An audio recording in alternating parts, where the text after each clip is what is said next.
Hi all, and welcome to another edition of Wraggy's Gardening Tips.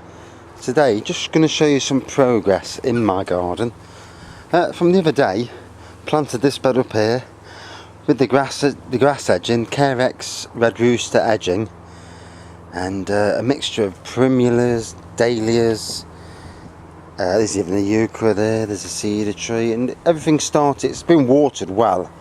I'm not on a meter, so I do tend to give it a good bit of water. Same with that bed.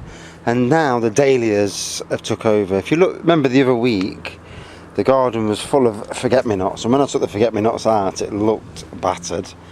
But now everything's starting to come now. Look at the size of the dahlias, and we are in what is it, 20th of June? And look at that. I mean, that's nearly 3 foot high in the 20th of June. That's unbelievable growth. I filled in below. I'm not going to let the forget-me-nots come back this year, so I filled in below with all primula candelabras and denticulatas and primula viale. I'm going for a primula and dahlia themed bed. And if you look around, some of the ones that I split the other week, they are living, but they're looking a bit rough. You know, I didn't water them as I should do.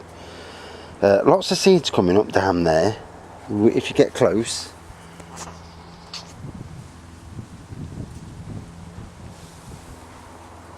But in your garden, sometimes let your seeds grow, because you never know, it could actually be plants that you want in the long term.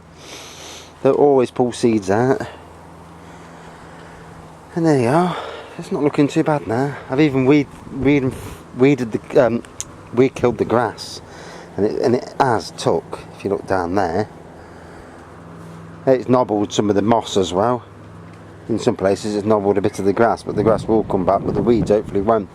The daisies on the lawn have been took out, and that was just a quick spray. You know, you don't need to go mad.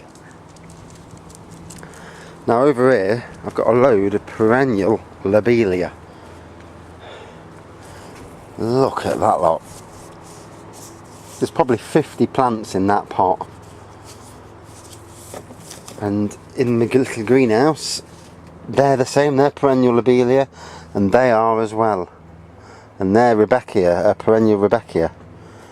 So the lobelia, I'm actually giving this to a school, and probably that one over there to a school. Let them have both.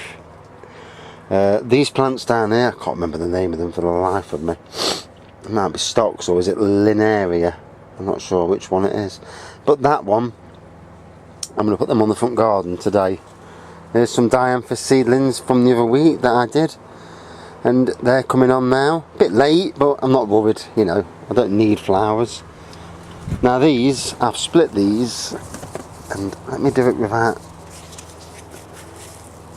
there we go, and there you go, little slug there, little bugger. And you could pull them apart by hand, and you could put them, make 6 little clumps. You wouldn't want to go singly, because by it, that's a lot of messing about. But to get 6 clumps out of that, those 6 clumps could make these sort of clumps down here. And I've put these into big pots, and straight away they're thriving, because they're ready now. They're absolutely ready to get going. And this is a blue and white perennial lobelia. As you can see in my pots, dahlias in all my pots. These are all harvested from seed from last year, and they'll all grow into big dahlias. And then at the end of the year, the tubers, I'll put them in the garden to bulk up the numbers in the garden. This bed, I gave this bed a bit of a doing. I chopped things down, got the silver dust down, but some lovely gaillardias here. Now I had loads last year, and if you let them go to seed, they do actually go rubbish. It does take a lot out of a plant, so if you don't want the seedlings off it, dead as much as you can. And this area that I did the other day, the grasses have all survived. They're going nicely. The dahlias are coming through, which is what I want. They are being eaten by slugs, but you can't win them all. See more dahlias there, and even some primulas at the base growing. That euchre is not liking the water. And then again, you look there, All them grasses have survived. Well, what I do with the grasses, I don't know. If anybody's like me, I change my mind on things so much. So I've put a load there, I'm going to give them away to somebody who deserves them. Same again over there, loads more grasses. I'm not going to chuck them, I'd rather give them away to somebody who needs some for the garden. And that for today is just a quick look round the garden and see where things have progressed. And what I will be doing soon, see, look at these seedlings coming through. Now they, to me, obviously that's grass, and there's obviously a dandelion seedling there, so you can tell your seedlings apart, you know, if you really look. But some of these, what I'm not sure of, I'm going to leave them, let them grow. If they turn out to be, I mean, them there, they're forget-me-not seedlings. You can tell them a mile off, so I don't want them. I've had enough of them from last year, from this spring. And that's, you know, just put them up. They'll dry up on the surface. Pull the ones up you don't want, but the ones you don't know anything, you're not sure about, leave these ones, let them grow. And you know, you never know what they might be. I mean, they might be weeds, but you know. And here we have a little sedum spectabile autumn joy from seed, and some more here from seed. And they're fantastic plants. I love them to bits, I do. And this year I'm going to grow them from seed.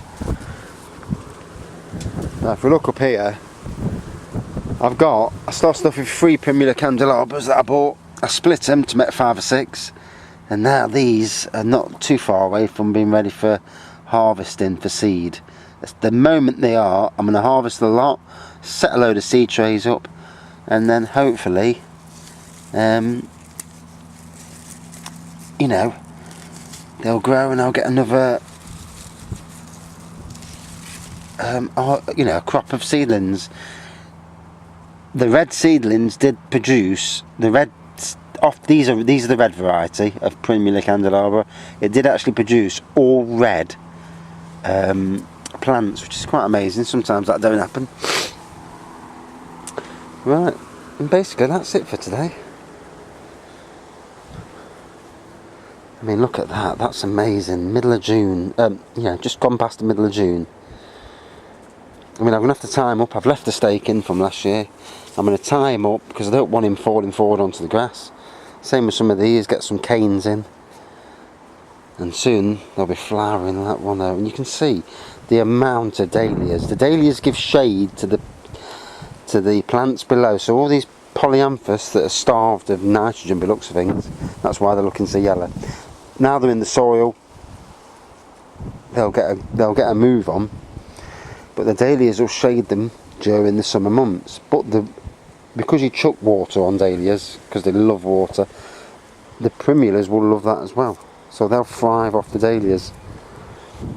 And then when the dahlias are chopped down, the primulas have got the space to their own. Works brilliantly. And that's how a garden should. And thanks for watching.